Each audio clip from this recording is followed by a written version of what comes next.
Hello everyone, আজকে আমরা class 11 Ryan মার্টিনের মডেল সেট 2 করব। ওকে, তো সেকশনের কোশ্চেনগুলো দেখো। ফার্স্টের কোশ্চেনটা কি বলছে বলছে একটি কৃত্রিম উপগ্রহ আর ব্যাসার্ধের বৃত্তাকার পথে পৃথিবীর চারিদিকে ঘুরছে। মানে একটা স্যাটেলাইট, ঠিক আছে, পৃথিবীর চারিদিকে আর ব্যাসার্ধে ঘুরছে। ফাইন। বলছে যদি উপগ্রহটির আবর্তনকাল টি হয়, তবে দেখাও যে T square proportional to R cube, মানে কেপলারের থার্ড ল প্রমাণ করতে বলেছে। খুব ইন্টারেস্টিং কোয়েশ্চেনটা, কিছুই নেই, একদম সিম্পল জিনিস।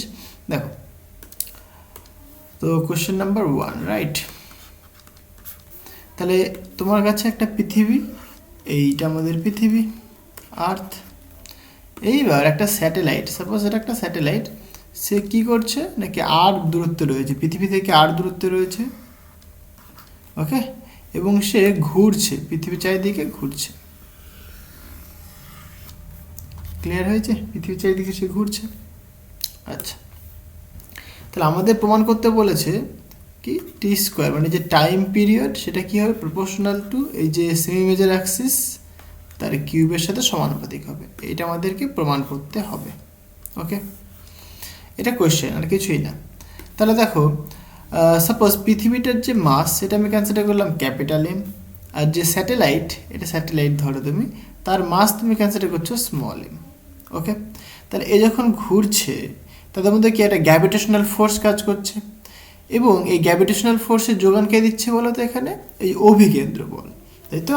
তাহলে তুমি এখানে কি লিখতে পারো, তুমি এখানে বলতেই পারো যে M V square divided by R, that is equal to অভিকর্ষজ বল, মানে gravitational force divided by R square. এটা আমরা সবাই জানি, রাইট? সো এখান থেকে তুমি কি করতে পারো, দেখো এখান থেকে তুমি কাটাকাটি করো, তাহলে এখানে আসবে তোমার M V square equal to G capital M small M divided by R, এইটা তুমি পাবে, তাই তো? ঠিক আছে, বুঝলাম। এবার আমাদের দরকার কি, টাইম পিরিয়ড দরকার, তাই না? তাহলে যে ভেলোসিটি, তাহলে তুমি এরকম লিখতে পারো M V square equal to capital G capital M small M divided by R রয়েছে। এই যে ভি, মানে এটা আমি লিখলাম আবার, এই যে ভি রয়েছে, ভি ভেলোসিটি, ভেলোসিটি আর টাইম পিরিয়ডের মধ্যে রিলেশন কি সেটা তোমাকে জানতে হবে। সো উই নো, সো আমরা কি জানি, দেখো যে ওমেগা, ওমেগা হচ্ছে তোমার অ্যাঙ্গুলার ফ্রিকোয়েন্সি অথবা angular velocity, that is equal to 2 pi by capital T. তাহলে ক্যাপিটাল টি ইকুয়ালটা তুমি কি লিখতে পারো, 2 পাই বাই ওমেগা লিখতে পারো, তাই তো? এটা তুমি লিখতে পারো, কোনো অসুবিধা নেই। আচ্ছা, এখানে একটা কথা বলে রাখি, এই স্মল এম এখানে কিন্তু ক্যান্সেল হয়ে যাবে, সুতরাং তোমার এখানে পড়ে থাকবে V equal to root over of capital G capital M divided by R, এটা পড়ে থাকবে, তাই তো? ঠিক আছে, ফাইন, অসুবিধা নেই। এইখান থেকে দেখো যে ওমেগা, ওমেগা মানে আমরা কি জানি, আমরা ওমেগা ইকুয়াল টু, মানে তোমরা এটা জানো V is equal to R into omega, rotational mechanics তোমরা পড়েছিলে, V equal to R omega হয়। তাহলে ওমেগা ইকুয়াল টু তোমরা লিখতে পারো সুতরাং ভি ডিভাইডেড বাই আর, তাই না? তাহলে তুমি কি বলবে, সুতরাং তুমি বলতেই পারো যে T equal to 2 pi divided by omega মানে কত, ভি বাই আর, তাহলে ভি ডিভাইডেড বাই আর, এটা, তাই না? তোমরা জিনিসটাকে একটু অন্যরকমভাবে ভাবতে পারো। কীভাবে ভাবতে পারো, আমি একটুখানি ক্যালকুলেশন করে দেখালাম, তুমি জিনিসটাকে জাস্ট থিওরিটিক্যালি ভাবতে পারো। দেখো, টাইম পিরিয়ড অ্যাকচুয়ালি আমরা কি জানি, এস ইকুয়াল টু ভিটি, তাই না? মানে displacement equal to velocity into time, এটা আমরা জানি। তাহলে টাইম মানে কি হয়, ডিসপ্লেসমেন্ট ডিভাইডেড বাই ভেলোসিটি বা ডিস্টেন্স বাই ভেলোসিটি, মানে তুমি এটা বলতে পারো তুমি, তাই তো? আচ্ছা, তাহলে ডিস্টেন্স বাই ভেলোসিটি বা স্পিড যা বলো তুমি, হ্যাঁ, মানে স্পিড আর ভেলোসিটির মধ্যে ডিফারেন্স রয়েছে, আমরা সেদিকে যাচ্ছি না। সো টাইম মানে কি বলবে তুমি, তাহলে time equal to S by V. দেখো, অ্যাকচুয়ালি এখানে কেস কিন্তু রোটেশনালের কেস, মানে অবজেক্টটা কি রোটেট করছে না, এভাবে ঘুরছে, মানে কি একটা সার্কুলার পাথ সে ফলো করছে, মানে রোটেট করছে। তাহলে ধরো এইখান থেকে যাত্রা শুরু করেছে, আবার কি সে এইখানেই ফিরে আসছে না, তাহলে টোটাল কতখানি ডিস্টেন্সে কভার করলো, 2 পাই আর, পরিধিটা। বাট সে ভি ভেলোসিটি নিয়ে যাচ্ছে, তারপরে টাইম ইকুয়াল টু কি লিখতে পারো তুমি, ডিস্টেন্স বাই ভেলোসিটি, ডিস্টেন্স মানে কত, 2πr by velocity. Okay, just এইভাবে তুমি বলতে পারো। অথবা আমরা নর্মালি যেটা করি, অ্যাঙ্গুলার কেসে যদি আমরা লিখি, এখান থেকে এইটুকু আসা মানে কি, পুরো অ্যাঙ্গেলটা কতখানি, 2π হচ্ছে, থিটার ভ্যালুটা কত, 2π, মানে এটা অ্যাঙ্গুলার ডিসপ্লেসমেন্ট। এটা নর্মাল ডিসপ্লেসমেন্ট ছিল, হ্যাঁ, মানে অ্যাকচুয়ালি ডিসপ্লেসমেন্ট নয়, এটা ডিস্ট্যান্স, আর বিটা এখানে স্পিড। ঠিক আছে, নাহলে তুমি তো বলতেই পারো যে ভাই আমি তো এখান থেকে যাতে শুরু করেছিলাম আর এখানে চলে আসলাম, তাহলে অন্তিম পয়েন্ট আর ইনিশিয়াল পয়েন্ট, মানে ফাইনাল আর ইনিশিয়াল পয়েন্ট সেম, তাহলে তো ডিসপ্লেসমেন্ট 0 হবে, তাই না? সো এটা হচ্ছে তোমার স্পিড। ওকে, কারণ স্পিড বলে কি, মানে কনস্ট্যান্ট, এটা স্পিডটা কি স্কেলার কোয়ান্টিটি, তাই না, ডিরেকশনের উপর ডিপেন্ড করে না, বাট ভেলোসিটি কিন্তু এটা vector quantity, so direction change হলে পরে ভেলোসিটি চেঞ্জ হয়ে যায়। যাই হোক, অথবা তুমি এটা বলতে পারো যে টাইম পিরিয়ড মানে কি, ডিসপ্লেসমেন্ট ডিভাইডেড বাই ভেলোসিটি, এখানে অ্যাঙ্গুলার ভেলোসিটি হবে, এই ডিসপ্লেসমেন্টে কত হয়, 2π হয়, কারণ টোটাল ডিসপ্লেসমেন্টে দেখো 2π, মানে এইখান থেকে এইটুকুনি অ্যাঙ্গুলার ডিসপ্লেসমেন্ট। ওকে, আচ্ছা, তাহলে এটা তোমরা বলতে পারো যে T equal to 2πr divided by V. তাহলে এখানে তুমি পুট করে দাও, সুতরাং ভি ইকুয়াল টু তুমি লিখছো কত, ভি ইকুয়াল টু তুমি লিখছো 2πr divided by T, time period, right, equal to root over of capital G capital M divided by R. Clear হয়েছে? এখান থেকে তুমি এক কাজ করো, বোথ সাইডে হোল স্কোয়ার করে দাও। তাহলে হোল স্কোয়ার করে দিলে কি হবে, এইটা হবে তোমার 4π² r² divided by T square equal to, এইটা হবে capital G capital M divided by R, right. এবার দেখো, তাহলে টি স্কোয়ারটাকে একদিকে রাখো আর আর মানে আরটা একদিকে রাখো, তাহলে এখানে তুমি কি লিখতে পারো, তাহলে সাপোজ টি স্কোয়ারটাকে আমি বাদিকে রাখছি, তাহলে টি স্কোয়ার ইকুয়াল টু, তাহলে এটা কী হবে দেখো, 4 ইন্টু π² ইন্টু দেখো r³ আর ডিভাইডেড বাই জিএম রয়েছে, রাইট, জিএমটা নিচে চলে আসবে, আর এটা উপরে চলে আসবে, তাহলে এখানে কি হচ্ছে, r³ থাকছে। তাহলে এখানে দেখো 4π মানে 4π² ডিভাইডেড বাই জিএম, এটা তো কনস্ট্যান্ট, তাহলে তুমি এখানে বলতে পারো সুতরাং টি স্কোয়ার প্রপোর্শনাল টু r³। বুঝতে পারলে? তাহলে এইভাবে তোমরা প্রমাণ করতে পারো, প্রুফ একদম ইজি, কিছুই না, শুধুমাত্র একটু বুঝতে হবে। হ্যাঁ, আচ্ছা, নেক্সট কোয়েশ্চেন দেখো, বলছে ভূপৃষ্ঠ থেকে স্বল্প উচ্চতায় আর পর্যন্ত উঠলে, এইচ পর্যন্ত উঠলে অভিকর্ষ ত্বরণের মান যা হয় ভূগর্ভে ডি গভীরতায় নামলেও তাই হয়। ঠিক আছে, বলছে এইচ ও ডি এর মধ্যে সম্পর্ক নির্ণয় করো। তাহলে এখানে কি কেস বলছে, এখানে পৃথিবী থেকে কিছুটা তুমি ওপরে গেছো, এইচ হাইট পর্যন্ত ওপরে গেছো, আর বলেছে পৃথিবী থেকে তুমি, মানে পৃথিবী থেকে বলতে পৃথিবীর সারফেস থেকে তুমি ডি গভীরতায় তুমি নেমেছো। এবার বলছে এদের মধ্যে সম্পর্ক কি হবে সেটা আমাকে বের করে দেখো। ঠিক আছে, ভূপৃষ্ঠ থেকে স্বল্প উচ্চতায় এইচ পর্যন্ত উঠলে অভিকর্ষ ত্বরণের মান যা হয়, আচ্ছা অভিকর্ষ ত্বরণের মান দুটো ক্ষেত্রে কিন্তু সেম হবে। তাহলে এইচ হাইটে উপরে উঠলাম, তার জন্য যদি G1 হয় বা GH হয়, আর ডি গভীরতায় গেলে যদি GD হয়, এরা কি হবে, সেম হবে। এটা হচ্ছে তোমার কন্ডিশন। ওকে, তো দেখো কি করে করতে হয় জিনিসটা। ওকে, আচ্ছা, তাহলে কোশ্চেন নাম্বার, না এটা বোধহয় অথবার কোশ্চেন, অথবা। তাহলে ধরো এটা তোমার পৃথিবী, একটু বড় করে দেখাই, এটা তোমার পৃথিবী, পৃথিবী একটা রেডিয়াস রয়েছে, দ্যাট ইজ ক্যাপিটাল আর। এখান থেকে ধরো তুমি এইচ হাইটে গেছো, মানে কি এই সারফেসটা থেকে তুমি এইচ হাইটে এসছো, তাহলে এখানে সাপোজ আমি একটা অবজেক্ট ধরলাম যার মাস এম রয়েছে, তাহলে এখান থেকে এইটুকু তোমার এইচ, তাহলে পুরোটা কতখানি, এখান থেকে মানে পুরোটা মিন্স যে পৃথিবীর যে সেন্টার বা পৃথিবীর যে কেন্দ্র সেখান থেকে কতখানি, তাহলে এইচ প্লাস আর বলবে তুমি, তাই তো। তাহলে এইখানে তুমি কি করবে, গ্র্যাভিটেশনাল ফোর্স ক্যালকুলেট করতে পারো।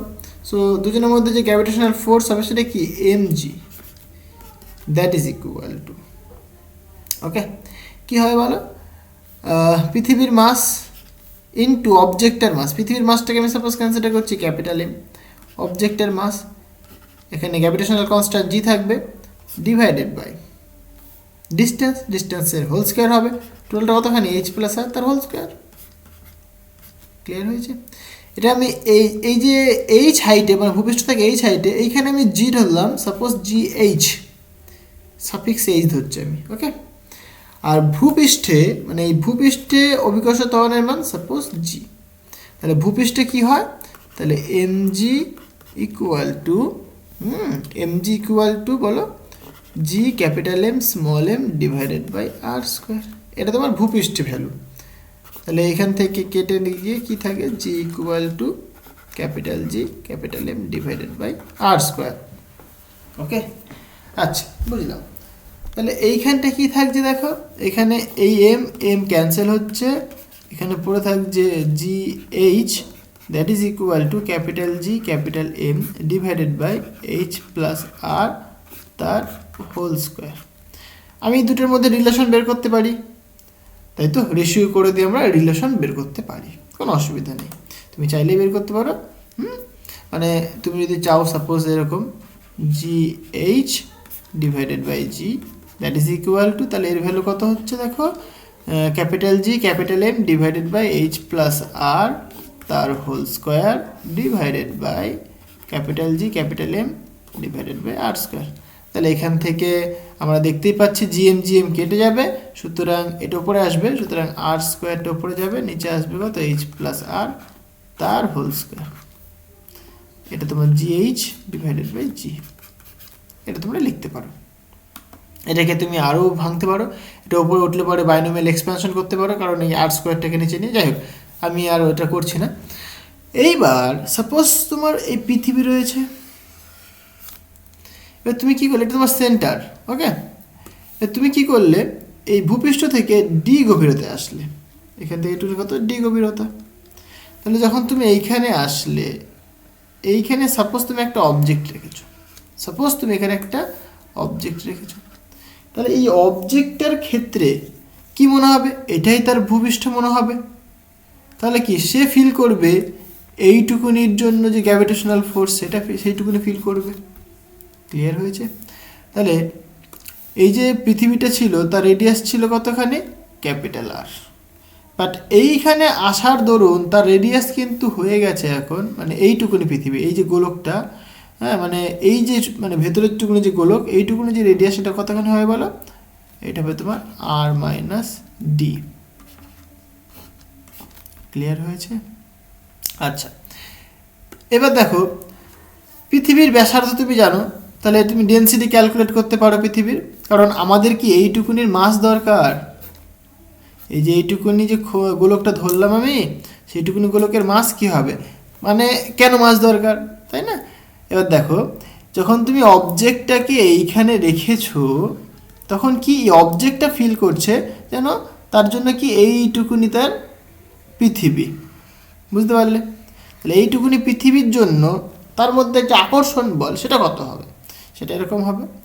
আকর্ষণ বল হবে তোমার অবজেক্টের মাস ধরলাম এম, আর এই পয়েন্টে জি এর ভ্যালু ধরলাম G D, that is equal, কারণ ভূপৃষ্ঠে জি এর ভ্যালু কিন্তু মানে জি অভিকর্ষ ত্বরণ মান জি, বাট এই পয়েন্টে জি এর ভ্যালু কত, জি ডি ধরেছি আমি, ওকে, ইন্টু ক্যাপিটাল জি। তাহলে এইটুকুনি পৃথিবীর মাস সেটা কত ধরলাম আমি, এম প্রাইম ধরলাম, into small M divided by এইটুকুনি ডিস্টেন্স কতখানি বলো, আর মাইনাস ডি তার হোল স্কোয়ার। ক্লিয়ার হয়েছে? তাহলে যে এম প্রাইম, তাহলে এম প্রাইমটা কতখানি বাবা, সেটা আমাদেরকে বের করতে হবে, তাই না? কারণ আমরা কি জানি, তাহলে ডেনসিটি ডেফিনেশন আমরা জানি। ডেনসিটি কাকে বলে, ডেনসিটি মানে বলছে মাস পার ইউনিট ভলিউম, তাই না? তাহলে এখান থেকে তুমি মাসও ক্যালকুলেট করতে পারবে। তাহলে এইটুকুনির মাস কতখানি হবে, ডেনসিটি ইন্টু এইটুকুনির ভলিউম হবে ভি প্রাইম, তাই নয় কি? তাহলে এখান থেকে তুমি ডেনসিটি ক্যালকুলেট করে নাও। তাহলে দেখো density rho equal to mass per unit volume, volume মানে কত বলো, 4/3 পাই আর কিউ, কনস্ট্যান্ট, অবশ্যই কনস্ট্যান্ট হবে, তাই না? তাহলে এখান থেকে তুমি বলবে যে রো ইকুয়াল টু ভাই 3m divided by 4 pi R cube, এটা তোমার রো এর ভ্যালুটা, বুঝলাম। তাহলে এখান থেকে তুমি এম প্রাইম ক্যালকুলেট করতে পারো, সেটা কত বলো, রো রো মানে কত দেখলে 3m divided by 4πr³ into volume, এইটুকুনি ভলিউম কতখানি 4/3 পাই, এইটুকুনি রেডিয়াস, তার হোল কিউব হবে, তাই তো। সুতরাং r মাইনাস ডি তার হোল কিউব, 4/3 পাই কিউব হয়ে থাকে। আর এখানে রেডিয়াস কতখানি, এখানে r মাইনাস ডি হচ্ছে তোমার রেডিয়াস, এই যে ছোটো যে পৃথিবীটা এটার। এবার তুমি কাটাকাটি করতে পারো, এখান থেকে দেখো 4 4 কাটবে, পাই পাই কাটবে, 3 3 কাটবে, রাইট। তাহলে আলটিমেট কি থাকছে পড়ে, সুতরাং M prime that is equal to M থাকছে পড়ে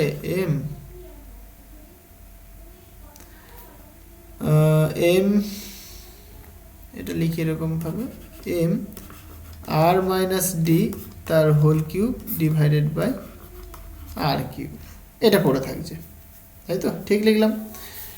আচ্ছা, এইবার ভালো করে দেখো এই যে রিলেশনটা, তুমি নাম দিতে পারো, কোনো অসুবিধা নেই, এটাকে 1 নম্বর নাম দাও, এটাকে তুমি 2 নম্বর নাম দাও। এই 2 নম্বর যে রিলেশনটা, সেই 2 নম্বর রিলেশন দেখো এম প্রাইমের ভ্যালু দরকার, তাই না, তাহলে এখান থেকে তুমি বলতে পারো। আর এখানে দেখো এম এম কেটে যাবে, তাহলে সুতরাং ফ্রম ইকুয়েশন 2 তোমরা কি বলতে পারো যে ভাই GD equal to capital G, এবার ক্যাপিটাল এম তার মান কত দেখো, capital M R minus D তার whole cube divided by R cube into কি রয়েছে দেখো আর মাইনাস ডি তার হোল স্কোয়ার রয়েছে, তাই তো, নিচে একটা আর মাইনাস ডি তার হোল স্কোয়ার রয়েছে, সুতরাং আর মাইনাস ডি তার হোল স্কোয়ার রয়েছে। তাহলে এখান থেকে তুমি জিডি ইকুয়াল টু বলতে পারো কি, capital G capital M divided by R cube into R minus D, এটা ঠিক লিখলাম। আচ্ছা, আর কিউবটা কোথা থেকে আসলো, আচ্ছা আর কিউবটা আসছে তোমার অ্যাকচুয়াল যে পৃথিবীটা ছিল সেটার হচ্ছে তোমার ডেনসিটি মানে ভলিউমটা থেকে আসছিল আর কিউবটা, রাইট। এটা তুমি লিখতে পারো, কোনো অসুবিধা নেই। এইবার যখন একদম পৃথিবী পৃষ্ঠে যখন ছিল, মানে পৃথিবী পৃষ্ঠে জি এর ভ্যালু আমরা সবাই জানি যে জি ইকুয়াল টু ভাই G M divided by R square হয়ে থাকে, রাইট। তাহলে এখানেও তুমি পুট করতে পারো, তাহলে সুতরাং তুমি বলতেই পারো যে জিডি ইকুয়াল টু, দেখো এখানে আর কিউব রয়েছে, তাহলে আর কিউবকে আমরা আর স্কোয়ার ইন্টু আর লিখতে পারি, তাহলে G M by R square তার ভ্যালু কত হবে, জি হবে, সুতরাং G into R minus D divided by R, মানে এটাকে তুমি যদি আরেকটুখানি কাটাকাটি করো তাহলে তুমি লিখতে পারো 1 মাইনাস ডি বাই আর, ওকে। এইটাকে সাপোজ তুমি 3 নম্বর নাম দাও। এবার দেখো এই যে আমাদের কোশ্চেনটা বলেছে কি, যে এইচ উচ্চতায় জি এর ভ্যালু যা হবে আর ডি গভীরতায় জি এর ভ্যালু কি সেম হবে, তাহলে জি এইচ আর যে তোমার জি ডি তার ভ্যালু সেম হবে, তাহলে জি এইচ মানে কত এখানটায় G into R square divided by H plus R তার হোল স্কোয়ার, রাইট। তাহলে আমরা লিখতেই পারি সুতরাং G H equal to G D, শর্তানুসারে, বুঝতে পারলে, একদম কিছুই নেই কোশ্চেনটায়। তাহলে G H equal to G D, সুতরাং জি এইচ এর ভ্যালু কত পেয়েছো তুমি দেখো, G into R square divided by G into R square divided by R plus H তার whole square equal to G D মানে তোমার জি ইন্টু, এটাই লিখে দিই R minus D by R, এইটা। এইখানে দেখো জি জি ক্যান্সেল হয়ে যাচ্ছে, তাহলে এখানে পড়ে থাকছে কি, এই আটটাতে আমরা যদি মাল্টিপ্লাই করে দিই, তাহলে কি হবে, এইটার সাথে এটা গুণ হবে, এটা বড় ফর্ম চলে আসবে না। একটা জিনিস করা যেতে পারে, এটাকে বাইনোমিয়ালে যদি ভেঙে নিতাম তাহলে অ্যাপ্রক্সিমেশন চলে আসতো ঠিকই। আচ্ছা, দেখা যাক এটা কেমন আসে। তাহলে এখানে R cube that is equal to R plus H তার whole square into R minus D, এটা পাচ্ছি আমরা, রাইট?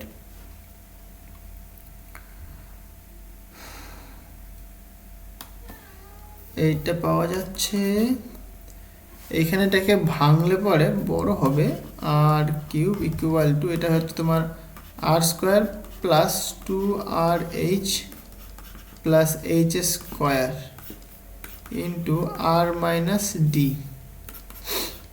তাহলে এখানে R cube equal to R, এটা ঢুকিয়ে দাও, তাহলে আর কিউব হচ্ছে প্লাস 2R স্কোয়ার এইচ হচ্ছে plus H square R, minus দিয়ে ঢোকালে পরে আর স্কোয়ার ইন্টু ডি, এটা থাকছে তোমার minus 2RH into D plus minus H square into D.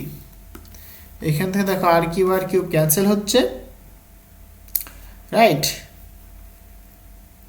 আর এইখানে পড়ে থাকছে তোমার, তাহলে এটা যদি ক্যান্সেল হয়ে যায় তাহলে এখানে 0, তাহলে 0 equal to 2R square H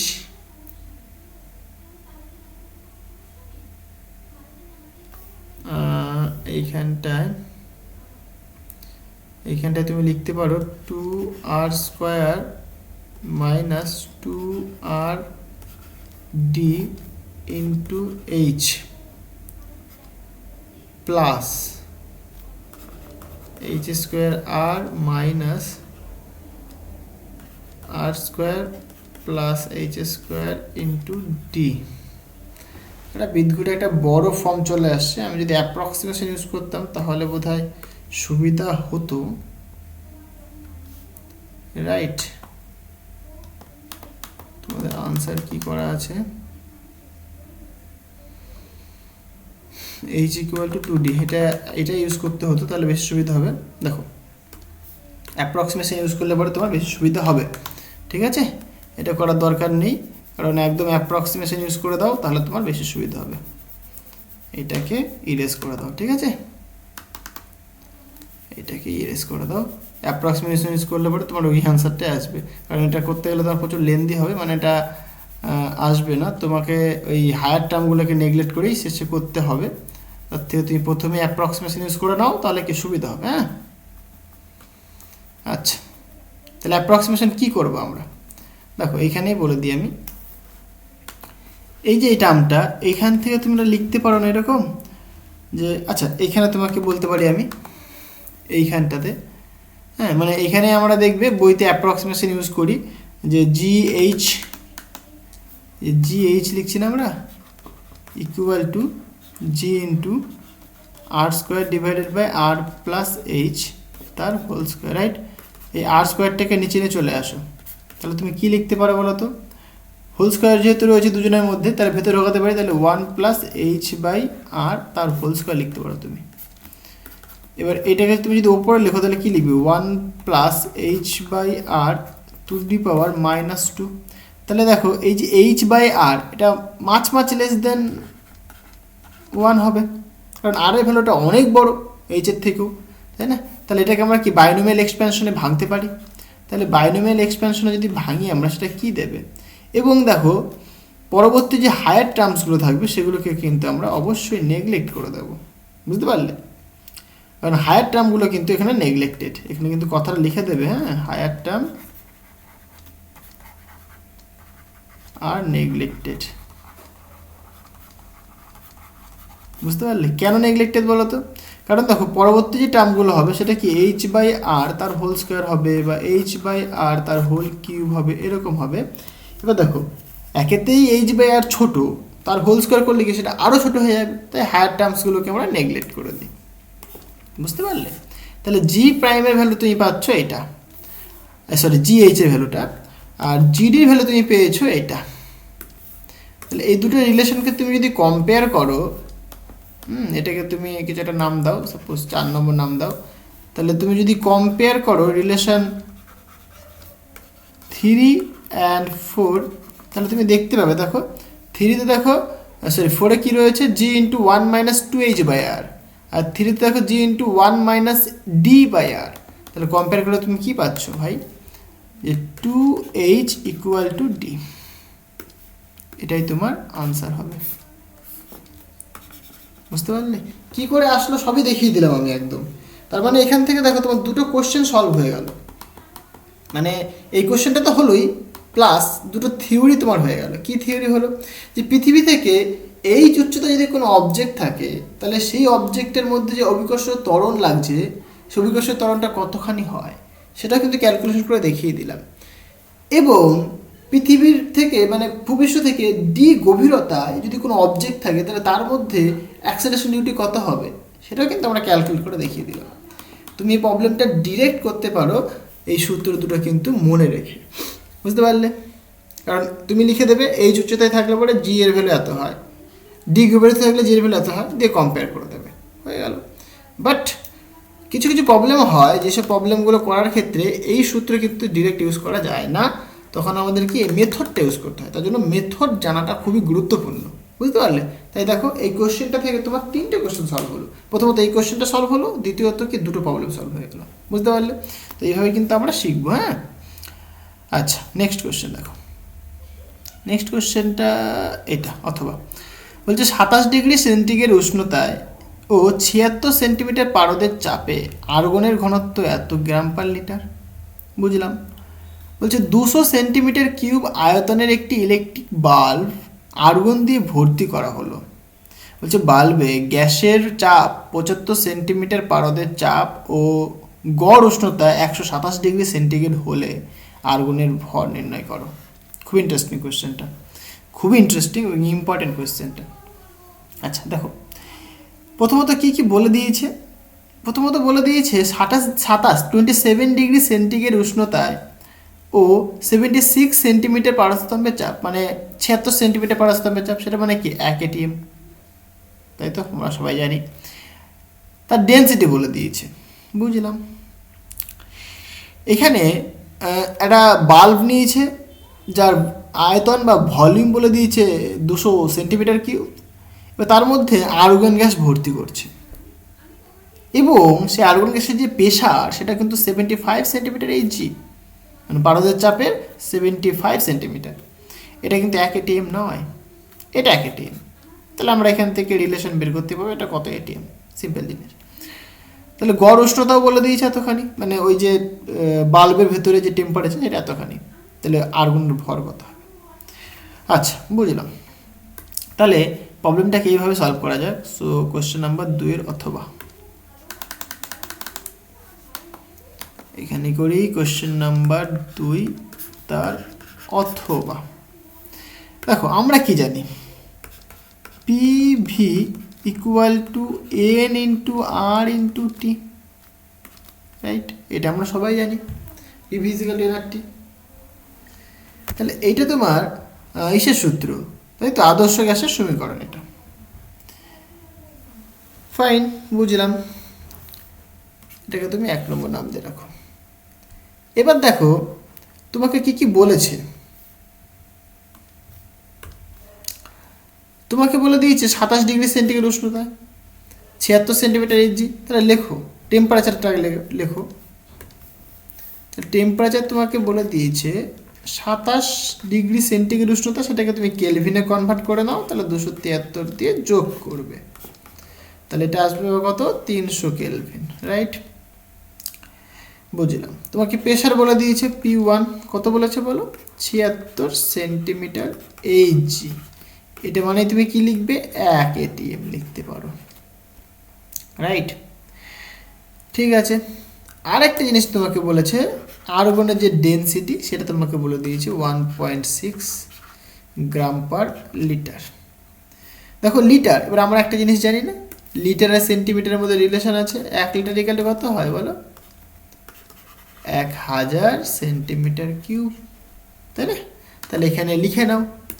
তাহলে সুতরাং তুমি বলবে যে রো ডেনসিটি, মানে আর্গনের density, that is equal to 1.6 gram থাকবে, এটাকে সেন্টিমিটারে নিয়ে চলে আসবো আমরা। তাহলে আমরা লিখতে পারি এত গ্রাম, যেহেতু ডিভাইডেড রয়েছে তাহলে ডিভাইডেড বাই, মানে এটাকে একটুখানি ভালো করে লিখি, 1.6 গ্রাম। লিটারটা নিচে রয়েছে, তাহলে লিটারটা আমরা কি লিখবো, এরকম লিখবো, এত সেন্টিমিটার কিউব। তাহলে আলটিমেট তোমার যে আর্গনের ডেনসিটি সেটা পাচ্ছ কত দেখো, 3 ঘর আগে চলে আসবে, সুতরাং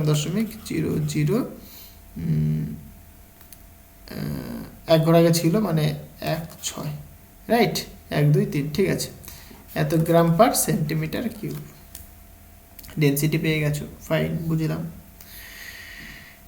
এবার দেখো তুমি কি কাজ করতে পারো। তুমি যেহেতু প্রেশার জানো, ভলিউমটা কিন্তু তোমাকে বলেছে যে আর্গন গ্যাসটাকে একটা ইলেকট্রিক বাল্বের মধ্যে ভরা হবে, এই যে ভলিউম, এর ভলিউমটা কিন্তু তোমাকে বলে দিয়েছে 200 সেন্টিমিটার কিউব, বুঝতে পারলে, এটা তোমাকে বলে দিয়েছে।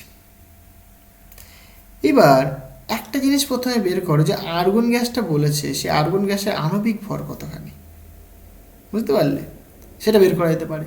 সেটা কি করে বের করবো আমরা, দেখো কিছুই না, সিম্পল জিনিস। এবার আমরা আণবিক ভর মানে 1 মোলার ভর, মানে মোলার ভর বলতে পারি, তাহলে ফর 1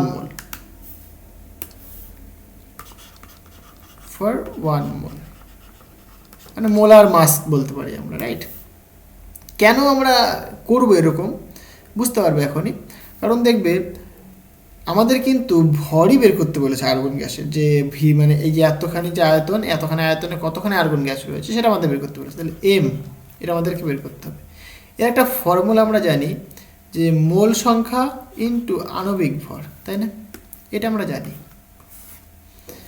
তাহলে আমাদের উদ্দেশ্য দেখো, এখান থেকে আমরা কী করতে পারি, যদি নাম্বার অফ মোল ক্যালকুলেট করতে পারি, এবং যদি আণবিক ভর বা মোলার মাস যদি আমরা ক্যালকুলেট করতে পারি, তাহলেই কিন্তু আমরা মাসের ভ্যালু ক্যালকুলেট করতে পারবো, মানে 1 মোলে কতখানি তার ভর রয়েছে। তাহলে এইখানে যে ডেটা দিয়েছে, সেই ডেটা থেকে কি আমরা মোলার মাস ক্যালকুলেট করতে পারবো? হ্যাঁ, অবশ্যই পারবো। অথবা আমরা আর্গনের জন্য জানি, তাই না, আর্গনের যে মোলার মাস হয় সেটা, মোলার মাস বা আণবিক ভর সেটা আমরা জানি, বাট এইখানে যে ইনফরমেশন দিয়েছে সেই ইনফরমেশন থেকেই তোমাকে বের করতে হবে, ঠিক আছে, দেখবে অ্যাপ্রক্সিমেট সেটাই চলে আসে, ঠিক আছে, তো সেটাই আমরা বের করবো এখন। তাহলে কি করতে পারি আমরা, দেখো, তাহলে আমরা 1 মোলের জন্য যদি লিখি, তাহলে পিভি মানে P1V1 ইকুয়াল টু 1 মোল, তাহলে RT1 লিখতে পারি আমরা, রাইট, এটা আমরা লিখতে পারি। তাহলে মাস ক্যালকুলেট করব, তাহলে মাস কোথায়, মাস তো নেই বাবা এখানে, তাহলে আমরা একটা কাজ করতে পারি, দেখো এখানটায় V1 ইকুয়ালটা আমি লিখতে পারি RT1 divided by P1। Mass মানে কি, density equal to mass per unit volume, তাই না, এটা আমরা জানি না। তাহলে মাস মানে কি, ডেনসিটি ইন্টু ভলিউম, এটা বলতে পারি আমরা। তাহলে ভলিউম মানে কি, তাহলে পরে ভলিউম মানে হবে তোমার মাস বাই ডেনসিটি, তাহলে তুমি এখানে লিখতেই পারো, সুতরাং মাস ডিভাইডেড বাই ডেনসিটি, তাহলে এখানে density rho, that is equal to RT1 divided by P1, এটা লিখতে পারি আমরা। ক্লিয়ার হয়েছে? তাহলে এখান থেকে তুমি দেখো মাসটা ক্যালকুলেট করতে পারবে। তাহলে সুতরাং mass M that is equal to rho into R into T1 divided by P1। এবার দেখো তুমি কিন্তু সবগুলো ভ্যালু জানো। রো কত বলেছে 1.6, মানে আমি 1000 দিয়ে ভাগ করে দিয়েছি, সুতরাং 0.0016 হয়ে গেছে, রাইট। আর এর ভ্যালু দেখো, যেহেতু আমি ATM এ লিখছি, তাহলে আর এর ভ্যালুটা আমি এরকম লিখি 0.082 লিটার ATM পার মোল কেলভিন, এটা লিখলাম আমরা, ওকে। তাহলে এটা লেখো তুমি 0.082 ইন্টু টেম্পারেচার কত বলেছিল, 300 কেলভিন ডিভাইডেড বাই প্রেশার কতখানি বাবা, দেখো প্রেশারটা তোমাকে বলে দিয়েছে, রাইট, 1 ATM। তাহলে এটাকে তুমি যদি ক্যালকুলেট করো, তাহলে অ্যাপ্রক্সিমেট যে আনসারটা আসবে তোমার, মানে মাসটা, এটা এরকমই আসবে 3936 এরকম অ্যাপ্রক্সিমেট গ্রাম পার মোল, তাই না। কারণ কি আমরা 1 মোলের জন্য দেখছি এটা আমরা, মানে এত গ্রাম, সিম্পল কথাই বলতে গেলে এত গ্রাম। তাহলে এটা কি, এটা তোমার আণবিক ভর বা মোলার মাস, মানে 1 গ্রামে আর্গনের কতখানি ভর সেটা আমরা দেখলাম, এত গ্রাম, এটাই আসে আর্গনের ক্ষেত্রে, ঠিক আছে, অ্যাপ্রক্সিমেট। তাহলে মাস পেয়ে গেছি আমরা, তাই না? এবার সেকেন্ড যে কন্ডিশনগুলো বলেছে সেগুলো দেখো। সেকেন্ড কি বলেছে, বলছে বাল্বে বলছে গ্যাসের চাপ 75 সেন্টিমিটার পারদ, স্তম্ভের চাপ এবং গড় উষ্ণতা এত, ভলিউম বলে দিয়েছে এত, তাহলে আর্গনের ভর কত হবে? তাহলে কতখানি তুমি ভলিউম নিয়েছো? লেট নাও তুমি ভলিউম V2 বলছো 200 সেন্টিমিটার কিউব, প্রেশার তুমি বলছো 75 সেন্টিমিটার Hg, তার মানে কত এটিএম বলো তো? দেখো 1 এটিএম মানে সব কিছু বুঝে নাও বাবা, 76 সেন্টিমিটার Hg, রাইট? 1 এটিএম মানে, তো ভাইস ভার্সা তুমি লিখতে পারো 76 সেন্টিমিটার Hg মানে ভাই 1 এটিএম। তাহলে পরে 1 সেন্টিমিটার Hg মানে কত হবে? 1/76 এটিএম। বাট আমাকে বলেছে 75 সেন্টিমিটার Hg, তাহলে সেটা মানে কত হবে বলো? 75/76 এটিএম, রাইট? তাহলে এটা তোমার কত হবে? 75/76 এটিএম, এত এটিএম তোমার প্রেশার। আর কি বলেছে? টেম্পারেচারও তোমাকে বলে দিয়েছে। কত ছিল বাবা টেম্পারেচার? টেম্পারেচার ছিল 127 ডিগ্রি। তাহলে 127 ডিগ্রি সেলসিয়াস, সেটাকে আমরা কেলভিনে নিয়ে চলে আসবো। তাহলে প্লাস কেলভিন মানে 273, রাইট?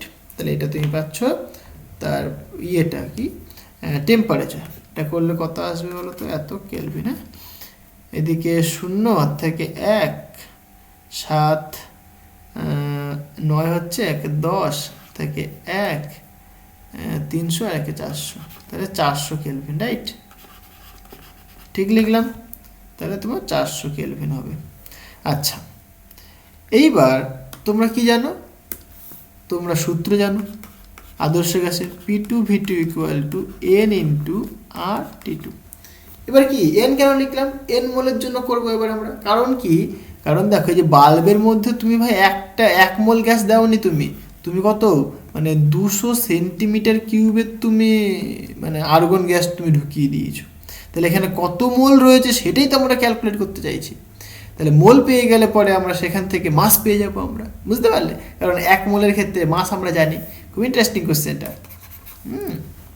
কিন্তু প্রত্যেকটা জিনিস এটাতে বুঝতে হবে, একটুখানি মিস্টেক হয়ে গেলে কিন্তু আর করতে পারবে না এটা। তাহলে এখানে তুমি মোল সংখ্যা বের করতে চাইছো, তাহলে N = P2V2, okay, divided by R × T2। Clear হলো? এবার দেখো P এর মান তুমি জানো, কত বলেছে? 75/76, এত এটিএম। V এর মানও তুমি জানো 200 সেন্টিমিটার কিউব। আর এর মানও তুমি জানো 0.082। টি এর মানও তুমি জানো 400 কেলভিন, তাই না? তাহলে এটাকে তুমি যদি ক্যালকুলেট করো তাহলে তোমার কিন্তু আনসার, আচ্ছা 1 সেকেন্ড, সব আমরা কিসে করছি? এত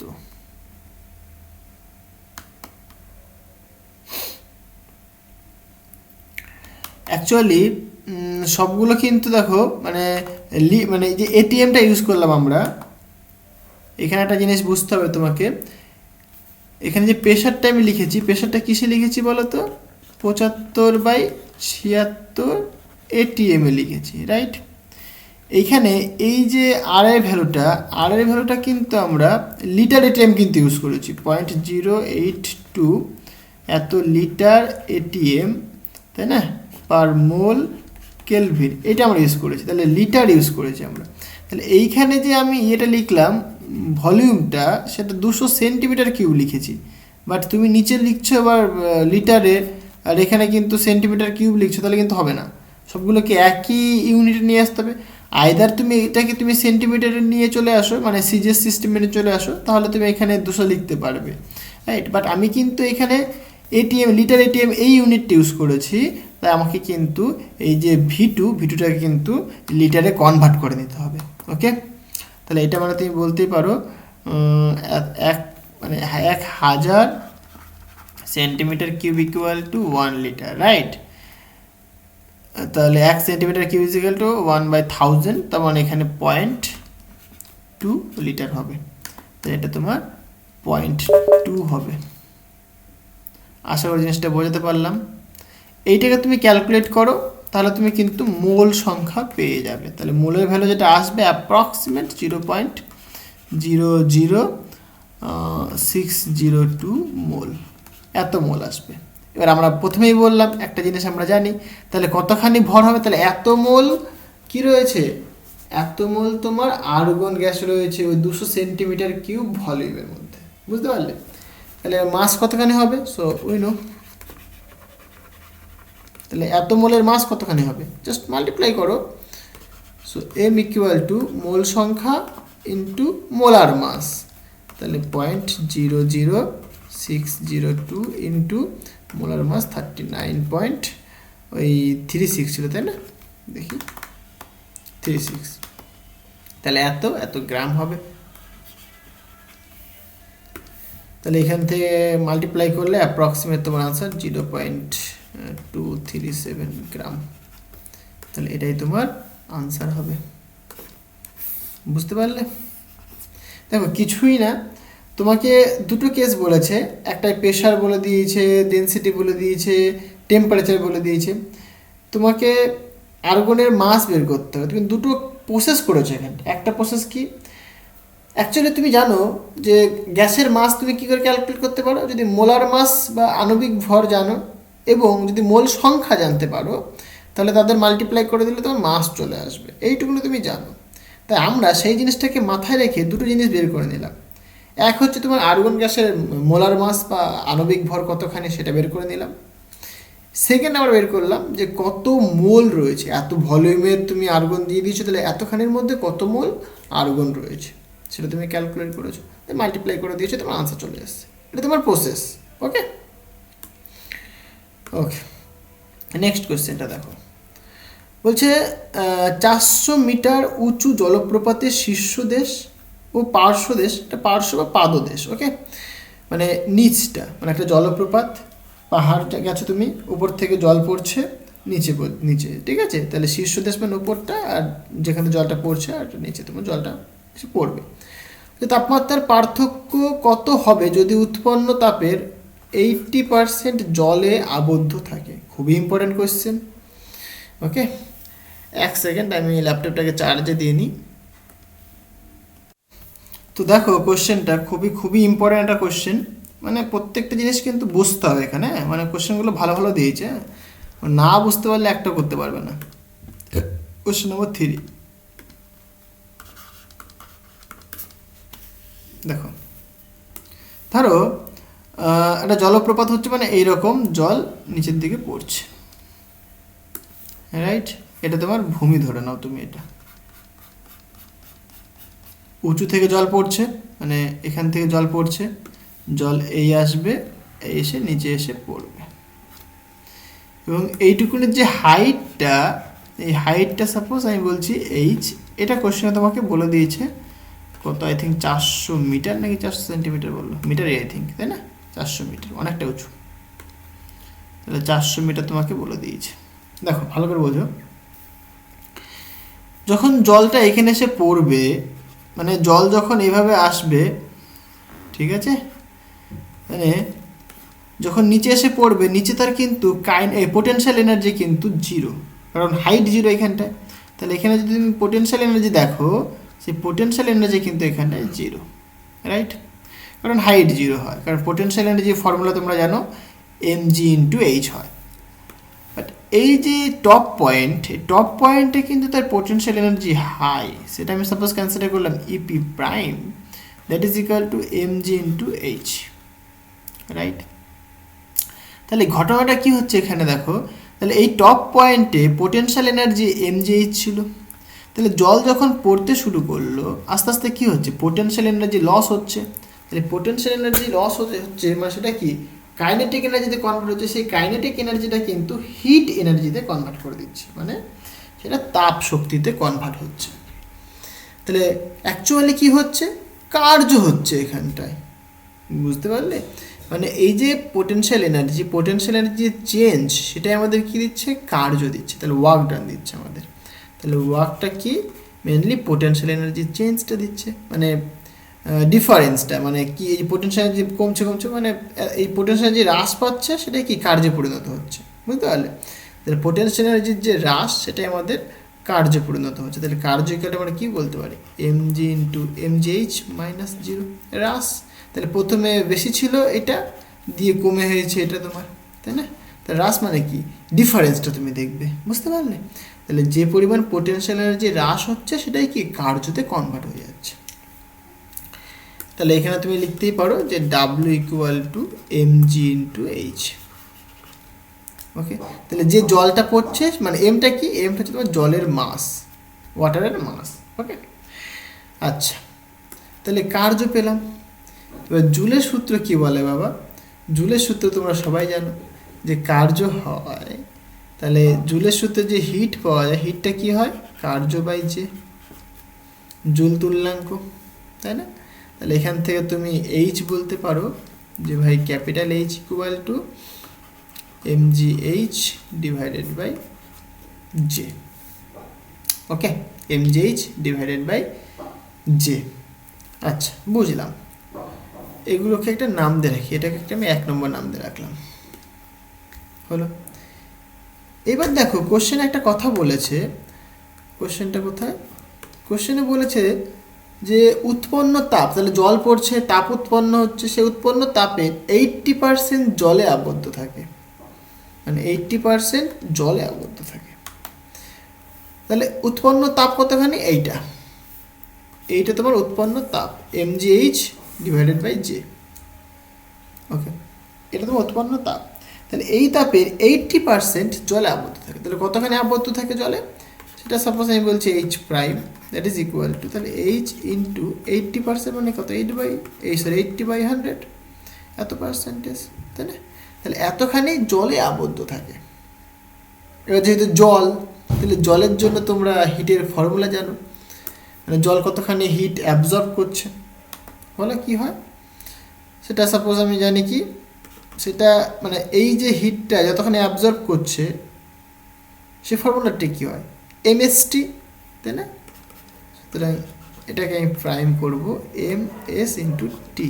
টি হচ্ছে তোমার টেম্পারেচারের ডিফারেন্স, এস হচ্ছে তোমার আপেক্ষিক তাপ, এম হচ্ছে তোমার জলের ভর। তাহলে যতখানি জলে আবদ্ধ হবে সেটা কতখানি, এমএসটি। তাহলে সুতরাং তুমি বলবে যে MST that is equal to H into 80/100, তাই তো? এবার এখান থেকে তুমি ক্যালকুলেট করতে পারো, কারণ এইচ এর ভ্যালু তুমি জানো। সুতরাং এমএসটি ইকুয়াল টু এইচ মানে কত বলো, ডাব্লিউ বাই জে। জুলের সূত্র বলছে এটা, তাই তো? আমাদের দরকার ভাই টেম্পারেচার ডিফারেন্স, টিটা কি, টেম্পারেচারের ডিফারেন্স। হ্যাঁ, তাহলে temperature difference T that is equal to, তুমি লিখতে পারো W into 80 divided by M এসটা নিচে চলে আসবে, সুতরাং এম এস জে ইন্টু 100 থাকবে, রাইট? তাহলে এখানে তুমি সব ভ্যালুগুলো পুট করে দিতে পারো। ডাব্লু মানে কত বাবা, এমজি এইচ, তাই তো? ডাব্লু মানে এমজি এইচ, ঠিক লিখলাম। ডাব্লু মানে তোমার এমজি এইচ, আর যে তোমার জুল তুল্যাঙ্ক। আচ্ছা, তাহলে into 80 divided by M into S into J into 100।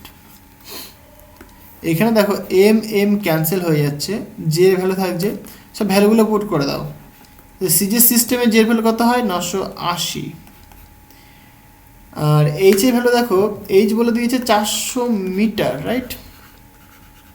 তাহলে এটাকে আমি সিজিএস করছি, তাহলে সেন্টিমিটার নিয়ে আসবো, তাহলে কত, 100 দিয়ে গুণ করতে হবে, 400 ইন্টু 100 সেন্টিমিটার। তাহলে 400 ইন্টু 100 সেন্টিমিটার হয়ে গেল, ইন্টু 80, ডিভাইডেড বাই এস, জলের যে স্পেসিফিক হিট সেটা কত হয়, 1 হয়। ওকে, সিজে সিস্টেমে 1 ক্যালোরি হয়, ডিভাইডেড ইনটু কি জে হচ্ছে তোমার জুল তুল্যাঙ্ক, যেহেতু সিজে সিস্টেমে করছি আমরা, তাহলে কি হবে, কারণ তোমরা সবাই জানো 1 ক্যালোরি ইকুয়াল টু 4.2 জুল হয়ে থাকে। তাহলে জের মান যদি তুমি লেখো তাহলে 4.2 ক্যালোরি 4.2, বাট আমি যদি সিজে সিস্টেম বলছি তাহলে আর্গ আর হবে না এখানটায়, এই সরি জুল হবে না, জুলটা কি আর্গ হয়ে যাবে, সুতরাং 10⁻7 লিখবে তুমি, রাইট, কারণ 1 জুল ইকুয়াল টু 10⁻7 আর্গ হয়। কারণ জের ভ্যালুটা কত হয়, জের ভ্যালু তোমার 4.2 জুল হয়ে থাকে, বা 1 ক্যালোরি 4.2 জুল। তাহলে আমরা তো সিজে সিস্টেমে করছি, তাহলে 1 জুল মানে কত বাবা, 10⁻7 আর্গ, বুঝতে পারলে, ইন্টু 100। এবার তুমি কাটাকাটি করো, এটা কাটাকাটি করো, হ্যাঁ, এটা কাটাকাটি করলে তোমার আনসার কিন্তু চলে আসবে। তাহলে এটা কাটাকাটি করলে তোমার আনসার কত আসছে, একটুখানি দেখতে দাও ক্যালকুলেশনটা,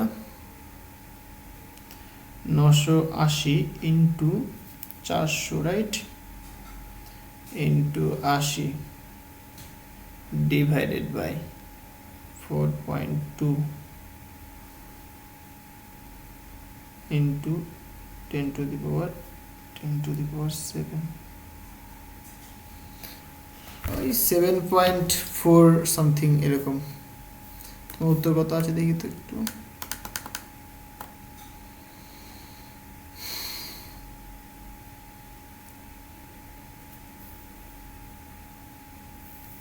কয় দাগের কোশ্চেন, 3 দাগের কোশ্চেন এটা, 3 দাগের কোশ্চেন। তাপমাত্রার পার্থক্য ডিগ্রি সেলসিয়াসে আনসার এনেছে, এত ডিগ্রি সেলসিয়াস, আর কি বেশি আসলো নাকি, না 7 পয়েন্ট,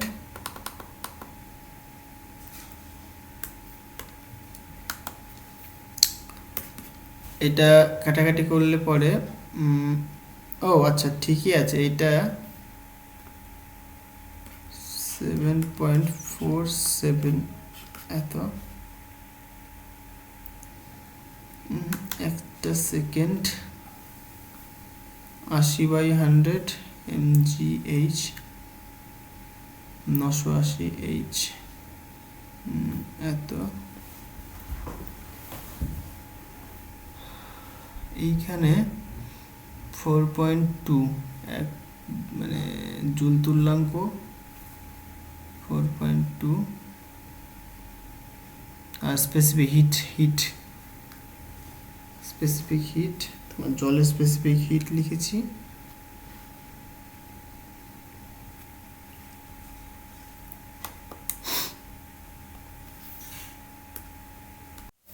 তো এটা কাটাকাটি করলে যে আনসারটা আসছে তোমার 0.747 ডিগ্রি সেলসিয়াস। ওকে, তাহলে এটা তোমার কি টেম্পারেচার ডিফারেন্স, তাহলে এটা তোমার কিন্তু আনসার হবে। দেখো কিছুই নেই, একদম সিম্পল জিনিস, তোমাকে শুধু বুঝতে হবে, বুঝতে পারলে কিন্তু প্রবলেমটা করতে পারবে। আচ্ছা, নেক্সট কোয়েশ্চেন দেখো, নেক্সট কোয়েশ্চেনটা কি বলছে, বলছে একটি কার্নো ইঞ্জিন বলছে 627 ডিগ্রি সেন্টিগ্রেড তাপমাত্রার একটি তাপ উৎস থেকে 3000 কিলো ক্যালোরি তাপ গ্রহণ করে, যে পরিবেশের তাপমাত্রা 27 ডিগ্রি সেলসিয়াস হলে ইঞ্জিনটির কৃতকার্য কত। খুব ইম্পর্টেন্ট কোয়েশ্চেনটা, মানে কোয়েশ্চেনগুলো খুব ভালো ভালো কোয়েশ্চেন দিয়েছে, মানে না বুঝতে পারলে একটাও করতে পারবে না। সো বুঝে বুঝে তোমাকে করতে, কোয়েশ্চেনটাকে ভালো করে বোঝো, পড়ো, মানে বারবার পড়ো, পড়ে বোঝার চেষ্টা করো কোয়েশ্চেনটা কী বলতে চাইছি। তার মানে দেখো এটা কার্নো ইঞ্জিন, ফাইন বুঝলাম, এটা কার্নোট ইঞ্জিন রয়েছে, যার এত ডিগ্রি সেন্টিগ্রেড উষ্ণতার একটি তাপ উৎস, মানে একটা সোর্স রয়েছে, সোর্স থেকে কতখানি হিট আসছে, বলছে Q1 = এতখানি হিট আসছে, পরিবেশের তাপমাত্রা এতখানি, এখানে পরিবেশ মিনস কোনো এক জায়গায় হিট ছেড়ে দিচ্ছে, মানে পরিবেশে ছেড়ে দিচ্ছে, এটা একবার সিঙ্ক বলে থাকি। আমরা যদি জিনিসটাকে দেখি, অরের কোয়েশ্চেন, রাইট, আমরা যদি জিনিসটাকে দেখি ঠিক এইরকম হবে, কারণ ইঞ্জিনটা এটা সোর্স, এটা তোমার সোর্স, এটা তোমার সোর্স যার টেম্পারেচার সাপোজ কনসিডার করছি আমি T1, ওকে। আর এইটা তোমার সিঙ্ক, মানে যেখানে হিট যাবে, তার মাঝে তোমার ইঞ্জিনটা থাকে, এইখানে তোমার ইঞ্জিনটা রয়েছে, তোমার ইঞ্জিন, ওকে। তাহলে এটা তোমার সিঙ্ক যার টেম্পারেচার T2, এখানে অবশ্যই T1 গ্রেটার দ্যান T2, মানে সোর্সের টেম্পারেচার সিঙ্কের টেম্পারেচার থেকে অনেক বেশি হয়ে থাকে। এবার এখান থেকে Q1 পরিমাণ হিট আসে এবং কিছু পরিমাণ হিট এই সিঙ্কে চলে যায়, আর রেস্ট অফ যে হিট পড়ে থাকে সেটা দিয়ে ইঞ্জিনটা কাজ করে W। তাহলে আমি যদি এনার্জির কনজারভেশন ল কাজে লাগাই তাহলে কি দেখব, যে W1 মানে sorry W plus Q1 that is equal to Q2, কারণ এতখানি হিট আসলো, এতখানি ইঞ্জিনে কাজ করলো, বাদ বাকি যে হিট পড়ে থাকে সেটা কি হয়, এই সিঙ্কে চলে যায়। তাহলে এইটা প্লাস এইটা ইকুয়াল টু এটা হচ্ছে, বুঝতে পারলে, মানে কতখানি কার্য করছে তাহলে কার্য করতে কতখানি হিট লাগছে দেখো, Q1 মাইনাস Q2 হবে, মানে সরি এটা আমি ভুল করলাম, মানে এই Q1 হিটটা দুটো ভাগে ভাগ হচ্ছে, মানে Q1টা দুটো ভাগে ভাগ হচ্ছে, Q1 equal to W plus Q2। কারণ ধরো সাপোজ 10 জুল এনার্জি এসছে, সেটার থেকে কি হলো, 8 জুল কাজ করলো আর 2 জুল চলে গেল, তাহলে কি 10 জুল ইকুয়াল টু কি 8 প্লাস 2 লিখছি আমরা, বুঝতে পারলে। তাহলে W ইকুয়াল টু তুমি কি লিখবে বাবা, Q1 মাইনাস Q2, তাহলে Q1 মাইনাস Q2 তোমার ওয়ার্ক ডান, বুঝতে পারলে, এটা তোমার কি ওয়ার্ক ডান। এবার কোশ্চেনে কি বলে দিয়েছে, কোশ্চেনে তোমাকে Q1টা বলে দিয়েছে 3000 কিলো ক্যালোরি, এটা তোমাকে বলে দিয়েছে। সোর্সের টেম্পারেচারও তোমাকে বলে দিয়েছে কত, 627 ডিগ্রি সেলসিয়াস। এটাকে আমরা যদি কেলভিনে কনভার্ট করি, কারণ কেলভিনে করতে হবে, তাহলে সেটা কত হবে, 273 দিয়ে যোগ করতে হবে, তাহলে এটা 0 থেকে 1, 7 আর 0 থেকে 1, 8 থেকে 9, তাহলে 900 কেলভিন হবে। 900 কেলভিন তোমার কি সোর্সের টেম্পারেচার, এবং সিঙ্কের টেম্পারেচার তোমাকে বলে দিয়েছে 27 ডিগ্রি সেলসিয়াস, সেটাকে তুমি কেলভিনে কনভার্ট করে নেবে। 27 বলেছিল তো, দেখে নাও, হ্যাঁ, এই পরিবেশের টেম্পারেচার মানেই তোমার সিঙ্কের টেম্পারেচার 27 ডিগ্রি সেলসিয়াস, রাইট। তাহলে এটা 300 কেলভিন, আশা করি ক্লিয়ার হয়েছে। আচ্ছা, তাহলে তুমি কার্য বের করতে পারবে তখনই যখন তুমি Q2টা জানতে পারবে, তাই না, কারণ Q1 তুমি জানো বাট Q2 তুমি জানো না, তাহলে Q2 তোমাকে বের করতে হবে। দেখো একটা ইন্টারেস্টিং জিনিস আমরা যেটা জানি, মানে দুটো প্রসেসে করা যায়, আমি দুটোই দেখাচ্ছি আমি। তোমরা বলো না যে Q equal to M into S into T, তবে নাকি Q প্রপোর্শনাল টু টি বলতে পারো তুমি, তাই তো, টেম্পারেচারের সাথে সমানুপাতিক বলতে পারো তুমি। তাহলে তুমি এরকম বলতে পারো যে Q1 proportional to T1, Q2 proportional to T2, তাহলে Q1 divided by Q2 equal to T1 divided by T2, বা Q1 divided by T1 equal to Q2 divided by T2। এটা অ্যাকচুয়ালি একটা ফর্মুলা। এখান থেকে তোমরা বলতেই পারো যে ভাই Q2 equal two Q1 into T2 by T1, এটা তোমরা বলতে পারো, রাইট। Q1 জানো, T2 জানো, T1 জানো, তুমি Q2 ভ্যালু ক্যালকুলেট করতে পারবে এখান থেকে, পারবে তো। তাহলে Q1 তোমাকে বলে দিয়েছে 3000 কিলো ক্যালোরি, T2 তোমাকে বলেছে 300 কেলভিন, আর T1 তোমাকে বলে দিয়েছে কত, 900 কেলভিন। এটা তোমার Q2 ভ্যালু, বুঝতে পারলে। এখান থেকে ক্যালকুলেশন করো, তাহলে এখানে তোমার এটা কাটলে পরে 3 আসবে, 3 এটা কাটলে পরে 1000, তাহলে সুতরাং Q2 ইকুয়াল টু কত আসছে দেখো, 1000 কিলো ক্যালোরি। তাহলে আমাকে বলো কতখানি ওয়ার্ক করবে, সুতরাং Q1 মাইনাস Q2, Q1 ছিল কত দেখো 3000 কিলো ক্যালোরি, কতখানি সিঙ্কে যাবে, 1000 যাবে। তাহলে কতখানি পড়ে থাকবে, এত কিলো ক্যালোরি পড়ে থাকবে। তাহলে 2000 kilo calorie, right, 2000 kilo calorie. এবার দেখো তোমার আনসার কিসে চেয়েছে। তোমার আনসার যদি বলে না ভাই আমি ইসেতে আসবো, কি বলে, কোথায় গেল, এই যে 2000 কিলো ক্যালোরি, এটা তোমার আনসার, তাহলে মিলে গেল।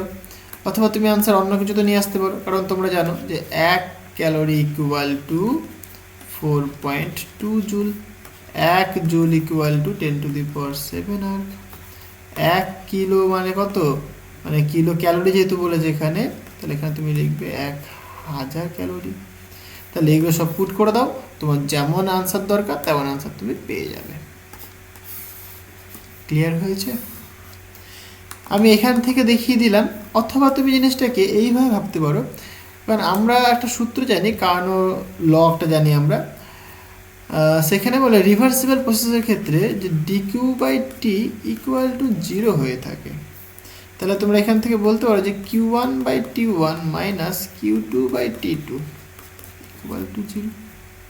বুঝতে পারলে? কারণ কি, দেখো হিটটা দেখো দুটো ভাগে ভাগ হচ্ছে, এক কি হচ্ছে কার্য করছে, দ্যাট ইজ পজিটিভ, আরেকটা সিঙ্কে যাচ্ছে, তাই নেগেটিভ। তাই এখানে একটা নেগেটিভ সাইন আছে। এরা দুজনের দেখো সমান হবে আলটিমেট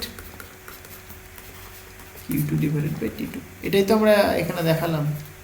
ওকে, তারপরে তো একই প্রসেস করতে পারবে নিশ্চয়ই। ক্লিয়ার হয়েছে?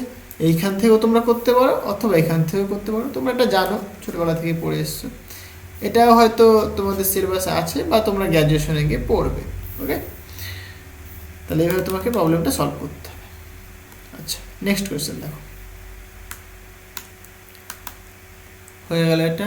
নেক্সট কোয়েশ্চেন কি বলছে, এটা বলছে 4 দাগের অথবা বলছে কত তাপমাত্রায় কোনো গ্যাস অণুর গতিশক্তি 6000 অ্যাংস্ট্রম তরঙ্গ দৈর্ঘ্যের ফোটনের শক্তির সমান হবে। ঠিক আছে, তাহলে তোমাকে কি জানতে হবে এখানে, এখানে 4-এর অথবা বোধহয়, তাই না? দেখো তোমাকে ওয়েভলেন্থ বলে দিয়েছে, ওয়েভলেন্থ বলে দিয়েছে কত, 6000 অ্যাংস্ট্রম। বলছে একটা গ্যাস অণু, মানে গ্যাস অণুর কত শক্তি, মানে কত টেম্পারেচারের শক্তি, সেটা তোমার এত ওয়েভলেন্থের ফোটনের শক্তির সাথে সমান হবে।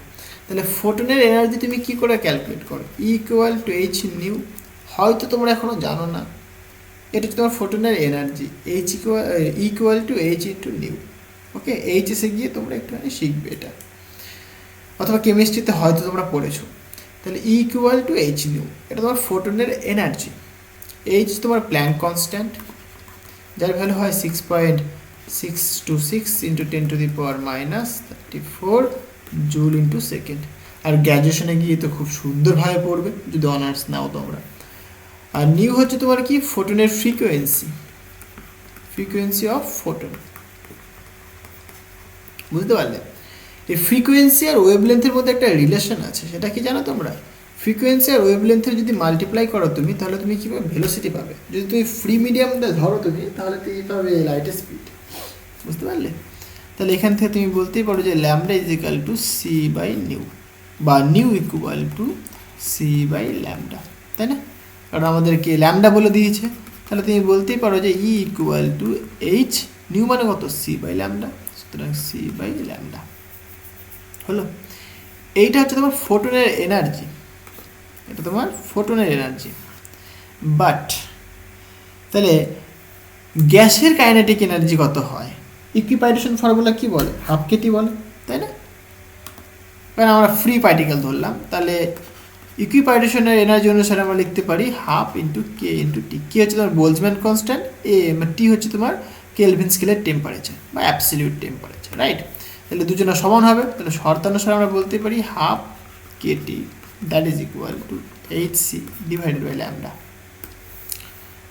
ওকে, এখান থেকে তুমি টি ক্যালকুলেট করতে পারো, সুতরাং 2hc divided by K into lambda. ঠিক লিখলাম? ঠিক আছে, এবার সব ভ্যালু তুমি জানো, পুট করে দাও।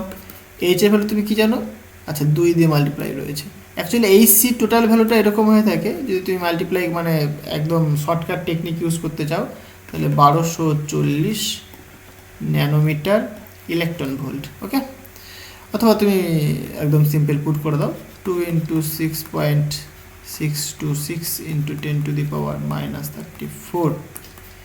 সি হচ্ছে তোমার কত 3 × 10⁸ meter per second, right, divided by K, K হচ্ছে তোমার 1.38 বোলজম্যান কনস্ট্যান্ট তোমাকে বলে দিয়েছে। দেখো বোলজম্যান কনস্ট্যান্ট তোমাকে বলে দিয়েছে 10⁻³ 23 × 10⁻23, আর ল্যাম্বডা তোমাকে বলে দিয়েছে 6000, তাই না, 6000 অ্যাংস্ট্রম। তাহলে অ্যাংস্ট্রম মানে কত আবার, 1 অ্যাংস্ট্রম মানে তোমরা সবাই জানো 10 মিটার। তাহলে এখানে লিখে দাও 10⁻10 মিটার। এইটাকে ক্যালকুলেট করো, তোমার আনসার চলে আসবে। বুঝতে পারলে? এটা ক্যালকুলেট করলে কিন্তু তোমার উত্তর চলে আসবে। যাই হোক, এখানে দেখা যাচ্ছে 10⁴ কেলভিন যেটা লেখা রয়েছে। এটা ক্যালকুলেট করো, ক্যালকুলেট করে আমাকে বলো কত আনসার আসছে। অবশ্যই আমাকে কমেন্ট করে জানাবে এটা আনসার কত আসছে। ঠিক আছে, তাহলে আমি বুঝতে পারো তোমরা ভিডিওটা দেখছো এবং অঙ্কগুলো তোমরা নিজেরাও করছো। হ্যাঁ, এটা আনসার কত আমাকে অবশ্যই কমেন্ট করে জানাবে। আচ্ছা, নেক্সট কোশ্চেন দেখো, আর একটা কোশ্চেন আছে, রাইট? হ্যাঁ, কি কোন কোশ্চেনটা বলছে 5-এর দাগের অথবার কোশ্চেনটা। দেখো 5-এর দাগের অথবার কোশ্চেনটা কি বলছে, বলছে একটি সেকেন্ড দোলককে সাম্য অবস্থান থেকে 4 সেন্টিমিটার স্থানচ্যুত করে ছেড়ে দেওয়া হলো। কোশ্চেনটা বুঝতে হবে, এই কথাটার মানে রয়েছে। হ্যাঁ, এই কথা থেকে একটা তোমার ইকুয়েশন আসবে, সেই ইকুয়েশন তোমাকে লিখতে হবে। কোন ইকুয়েশন আসবে সেটাই কিন্তু এই কথাটা বলছে। বলছে 2 সেকেন্ড পরে দোলকটি সাম্য অবস্থান থেকে, বলছে এখানে একটা কথা লেখা আছে 2 সেন্টিমিটার। হ্যাঁ, এখানে কথা লেখা রয়েছে কি 2 সেন্টিমিটার, 2 সেন্টিমিটার দূরে পৌঁছায়। বলছে আরও 2 সেকেন্ড পরে দোলকটির অবস্থান কি হবে, এরকম কোশ্চেনটা হওয়া দরকার। দেখো কোশ্চেন নাম্বার কত ছিল ভাই, বলে গেছি 5-এর অথবা মানে কোশ্চেনটা এরকম, ধরো তোমার একটা পেন্ডুলাম রয়েছে। ওকে, এইটা তো সাম্য অবস্থা, x = 0, ফাইন, কোনো অসুবিধাই নেই তাতে। বাট বলছে অবজেক্টটাকে এইখান থেকে ছাড়া হয়েছে, সাম্য অবস্থা থেকে 4 সেন্টিমিটার দূরে নিয়ে গিয়ে ছাড়া হয়েছে, সরি। তাহলে এইটাই তার কি ম্যাক্সিমাম অ্যাম্পলিটিউড, তাহলে দিস ইজ অ্যাম্পলিটিউড। ওকে, তাহলে এইখান থেকে তাকে ছাড়া হয়েছে, তাহলে এইখানে t = কত 0, তাহলে t = 0 থেকে ছাড়া হয়েছে। ওকে, তাহলে t = যখন 0 তখন দেখো তার একটা অ্যাম্পলিটিউড রয়েছে। তাহলে ইকুয়েশনটা কেমন হওয়া দরকার, x = a cos ωt। কেন, কারণ দেখো তুমি যদি t এর ভ্যালু 0 পুট করো তাহলে cos 0 এর ভ্যালু ভাই 1 দেয়, তাহলে কি ম্যাক্সিমাম তুমি পাচ্ছ, তাই না? তাহলে x এর ভ্যালু তুমি কিন্তু ম্যাক্সিমাম পাচ্ছ কখন, যখন t এর ভ্যালু 0। তাহলে তোমাকে কিন্তু এই ইকুয়েশনটা ফলো করতে হবে।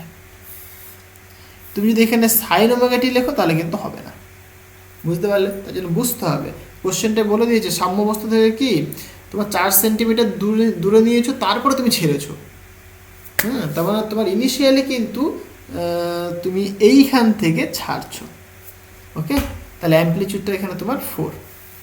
আচ্ছা, এবার কোশ্চেনে বলেছে যখন t = 2 সেকেন্ড তখন ডিসপ্লেসমেন্ট হয়েছে 2 সেন্টিমিটার।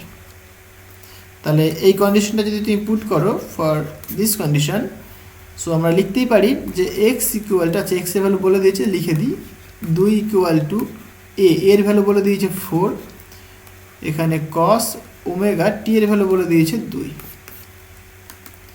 তাহলে এখান থেকে তুমি কি বলতে পারো, সুতরাং cos 2ω that is equal to 2/4, তাই তো? সুতরাং cos 2ω = 1/2। cos কতর ভ্যালু মানে হাফ হয়ে থাকে, কত ডিগ্রি ভ্যালু হাফ হয়ে থাকে, cos 60 ডিগ্রি, রাইট? 60 ডিগ্রি মানে কত, π/3। তাহলে এখান থেকে তোমরা লিখতেই পারো, সুতরাং ω = π/6। তাহলে ওমেগার ভ্যালু তুমি পেয়ে গেছো, এখান থেকে তুমি টাইম পিরিয়ডে বের করতে পারবে তুমি যদি চাও, 2π/ω, রাইট? এটা হচ্ছে তোমার কি টাইম পিরিয়ড। তাহলে ওমেগার ভ্যালু তুমি এখানে পুট করে দিলে পরে তোমার টাইম পিরিয়ড চলে আসবে। যদি এখানে বলতো টাইম পিরিয়ড বের করতে, তাহলে তুমি বের করতে পারতে। পাই ইন্টু 6, তার মানে এখানে 12, তাই তো? ঠিক লিখলাম। তাহলে 12 সেকেন্ড হচ্ছে তোমার টাইম পিরিয়ড। আচ্ছা ঠিক আছে, এবার কোশ্চেনটা কি বলেছে, বলছে আরও নাও আরও 2 সেকেন্ড পরে, দেখো কোশ্চেনটা ভালো করে দেখো, আরও 2 সেকেন্ড পরে, আরও 2 সেকেন্ড পরে দোলকটির অবস্থান কি হবে? মানে 2 সেকেন্ড পরে, 2 সেকেন্ডের মধ্যে তো কি 2 সেন্টিমিটার চলে গেছে, বলছে আরও 2 সেকেন্ড পরে, তাহলে কি মোট কত সেকেন্ড? 4 সেকেন্ড হয়ে গেল। তাহলে 4 সেকেন্ডে তার অবস্থান করতে হবে, সেটা আমরা ক্যালকুলেট করতে পারি। তাহলে অ্যাট টি ইকুয়াল যখন 4 সেকেন্ড তার অবস্থান করতে হবে, দেখো তাহলে X equal to 4 by cos omega T, right? So 4 cos ওমেগার ভ্যালু কত পেয়েছো তুমি? Pi by 6। টির ভ্যালু কত বললে তুমি? 4। কাটাকাটি করো, তাহলে এখানে 4 কস পাই বাই 3 ইন্টু 2, তার মানে কত আসছে এখানে? পাই বাই 3 মানে 60, মানে 120 ডিগ্রি, রাইট? 120 ডিগ্রি। 120 ডিগ্রিকে তুমি কি লিখতে পারো বলো তো দেখি? এরকম লিখতে পারো না? কস 90 ডিগ্রি প্লাস 30 ডিগ্রি। এবার এটা তুমি দেখো, তাহলে একটা যেহেতু 1 দিয়ে মাল্টিপ্লাই রয়েছে, তাহলে এই পাত অল সাইন, বাট এখানে কস তাহলে কি নেগেটিভ হবে, সুতরাং নেগেটিভ। আচ্ছা এখানে 4 লিখি আগে, নেগেটিভ আসলো। আর এখানে অড রয়েছে, তাহলে কি হবে? অড হলে পরে সাইন 30 ডিগ্রি হবে। সাইন 30 ভ্যালু কত হয়? হাফ হয়ে থাকে, সুতরাং 4 ইন্টু মাইনাস হাফ হবে, তাহলে মাইনাসটা থাকবে এখানে, 2 সেন্টিমিটার হবে। তোমার এক্স এর ভ্যালু কত হবে? তাহলে 2 সেন্টিমিটার হবে। বুঝতে পারলে? এক্স এর ভ্যালু তোমার 2 সেন্টিমিটার হবে, মাইনাস 2 সেন্টিমিটার হবে, তাহলে মাইনাস 2 সেন্টিমিটার পজিশনে সে থাকবে। ক্লিয়ার হয়েছে? তো এবার তোমাকে প্রবলেমগুলো সলভ করতে হবে। আনসারে কি বলেছে বাবা? আনসারে এখানে 1 বলছে, 1 হতে পারে না, 1 হচ্ছে না তো আমার, হ্যাঁ 1 তো হচ্ছে না, ক্যালকুলেশন তো আই থিঙ্ক কোনো ভুল নেই। ওকে, তাহলে এইভাবে তোমাকে প্রবলেমগুলো সলভ করতে হবে। তাহলে সেকশন এর প্রবলেমগুলো সব হয়ে গেল। অ্যাকচুয়ালি দেখো খুবই কিন্তু মানে কঠিন কঠিন কোশ্চেন দিয়েছে এখানটা, হ্যাঁ, এবং ভালো ভালো কোশ্চেন। তো এই কোশ্চেনগুলো তোমাকে ভালো করে প্র্যাকটিস করতে হবে, হ্যাঁ। তো ভালো করে তোমরা প্র্যাকটিস করতে থাকো।